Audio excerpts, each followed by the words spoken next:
Sheriff's Office front desk. Can you hear me okay? Yeah, I can hear you now. Cool. So I'm going to make some statements before we begin. Firstly, this call is recorded. I'm doing it to protect myself. Secondly, That's fine. the second statement I'm going to make is I left the sheriff's station many calls, and first time I say that it's being recorded, you guys call me back almost immediately. So with that being said, the reason I'm calling today is because I've been suffering harassment from the people that lied for the Gibsonville police doing a criminal matter, and the fact that I've been outspoken about them lying is why they've harassed me. And so when I'm speaking about harassment, I'm talking about it started with them like riding outside of our house really loud, being obnoxious, flashing lights through our window. And so it's not just me saying it, like the Gibsonville police did acknowledge it was harassment. And so this has been repeated. And then go ahead. Go ahead. So this has been. I was going to ask you, where do you live in Gibsonville? 604 Wood What's Street. Your address? 604 Wood Street. Okay. I'm the guy that's going. Yes, sir. That's starting to be viral for showcasing what they did. That's me. So it started. So again, it started after Jeff Reese lied for the police. Like I started advocating, and advocating itself is not a crime. I was just advocating online after what had been happening, and then it began like as I mentioned, driving outside of our house, being loud. He's even threatened me on a couple of times. It's long story short. The Gibsonville police did acknowledge that he was harassing. They told me he used kids to help harass, and they told me he was going to be charged. No one was ever charged. I know for a fact he wasn't charged, and so his part has mostly stopped. But the child it's a kid, Caleb Owens. This kid doesn't even have a driver's license, and what he'll do is they'll drop him off at our house, and then he'll drive, and then they do it closer to nighttime, like around 8 or 9 o'clock when it's really dark. Yes, sir. This same kid was part of the harassment with Jeff Reese, and even tried to scare my wife with a gun. And it wasn't just me. Okay. Like, our neighbors reported this. No one was ever arrested. And so basically, the Gibsonville police have allowed them to act, do whatever they want without consequence.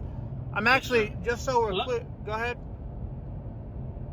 Go ahead. I didn't want to interrupt you. Go ahead. Sorry. So I'm actually going to file a lawsuit against the Gibsonville police for selective enforcement, as well as some other things. But before I do, I got to do some things which we're trying to get out of this county because it sucks. But what I would like, what I would like is for somebody to be charged. Like if this was me or anybody else, and I know that they can be charged. Y'all have no problem charging me when certain people make false allegations with no proof. I actually have proof. So what I'm saying is, I would like somebody criminally charged because this is BS. Go ahead. What can the Alamance County Sheriff's Office do for you? You can charge them.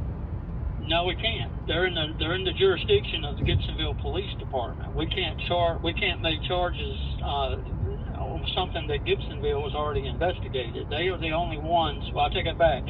They would have to make the charges. Now, if you have a complaint, it sounds like you do, and I've looked through the call history. This seems to be pretty extensive over the last couple of years. Yes. Back in August, I know you talked to a Sergeant Pierce with the Sheriff's Office, and also you had talked to him, it says in May. Yeah. In May, it's documented that he told you the same thing I'm getting ready to tell you. If you have an issue with the Gibsonville Police Department and the way they are doing business in the city of Gibsonville, you would have to take that up with the State Bureau of Investigation. And I'm happy to give you a phone number for the State Bureau of Investigation, but we as a law enforcement agency, we're not able to investigate other law enforcement agencies. That's not what I'm asking. That's not what I'm asking. Well, But you're asking us to make charges on something Gibsonville has said that they don't have information to make charges. And if that's not true, then, you know, my apology, but we can't step in and charge them because Gibsonville is not going to charge them. Do you know what Does that make selective? sense? Do you know what selective enforcement is?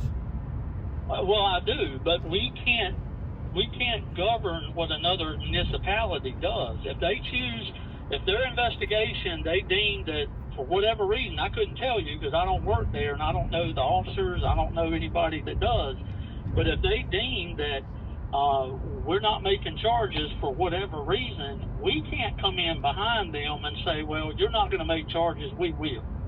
Okay? So you're in the city of Gibsonville, so Gibsonville is responsible for those charges. Now, if they're not making the charges that you feel are deemed necessary, then you would have to contact the State Bureau of Investigation to make that complaint against the Gibsonville Police Department.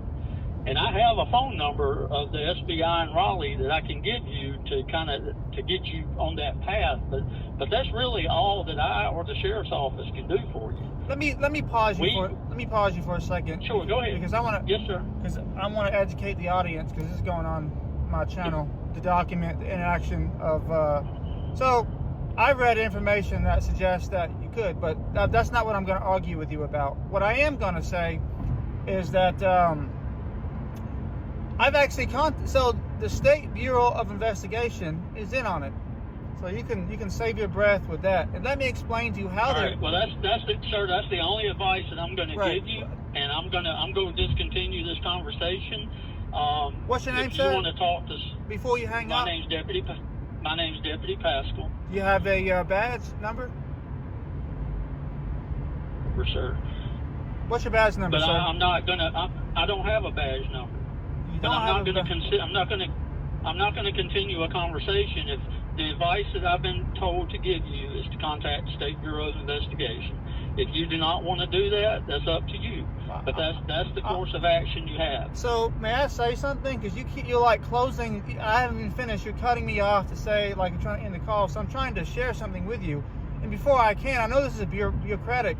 You're not letting me finish. I would like to finish before you hang up. Because I'm working the front, sir. I'm working the front desk of the sheriff's office. I have people lined up waiting to be serviced, and I can't continue to have a conversation with something I can't help you with. With all due respect, I've called this office many times, and you guys never return calls. Don't say we've never called you. We called you back in August. We called you back in May. How many times did I? How many times did I have to call? I don't know how. I have no idea. But don't say we've never called you back. I still have unanswered calls from when I've called. So you've called selectively when you were pressed to do so. So actually, no, I called because a coworker sent me an email. You called because this is recorded. I left plenty of voicemails. No. This is the first time you're calling me back, sir. I left the voicemail. Well, this is the first, sir. This is why I'm not going to sit here and continue a conversation that's going to lead nowhere. Because I'm correcting you, and you don't like being corrected. But you have a good day, sir.